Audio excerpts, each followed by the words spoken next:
অনেকদিন পর আজ বিকেলবেলা বেরিয়ে পড়লাম আমি আর বান্ধবী ললিতা একটু শপিং করতে। তো আমার জন্য ওয়েট করছিল, লেট হয়ে গেছে বলে আমাকে একটু গালাগালি করে দিল। দেন আমরা চলে আসলাম বিশালের সামনে। অনলাইনে শপিং করতে, করতে এখন একটু বোর হয়ে গেছে, ওর জন্য একটু মলে আসলাম। তো আমি এদিকে একটা তাওয়াল দেখছিলাম, তাওয়ালটা পছন্দ হয়নি কালারটা দেখে, অন্যান্যও ভালো লাগেনি। তো তারপরে আমরা চলে গেলাম অন্য জায়গায়। ও একটা ওর জন্য জিন্স দেখছিল। তো তারপরে আমরা একটু আয়নার সামনে একটু ঢং-চং করে একটু ভিডিও করে নিলাম। দেন আমরা চলে যাচ্ছি নিচে, আর এইদিকে দেখো ও কিরকম ফাতলামো মারছে। তো এখানে যেটা ধরছি সেটাই দেখি খুব দাম, যেটা ধরছি সেটাই খুব দাম। দাম দেখে তো মাথা ঘুরে যাচ্ছে, যেটা পছন্দ হচ্ছে সেটাই দাম। তো তারপরে এটা সেটা দেখছি, দেখার পরে কিছুই পছন্দ হচ্ছিল না।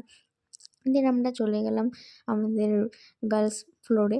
তো সেখানে গিয়ে কিছু পছন্দ হয়নি বলে ওর জন্য জিন্স আর আমার জন্য দুটো টাওয়াল আর একটা শার্ট নিয়ে চলে এসেছি। তো আমাদেরও শপিং কমপ্লিট হয়ে গেছে, আমরা বেরিয়ে পড়েছি। তো তারপর আমরা চলে গেছি মিয়ামরে কিছু খাবারের জন্য।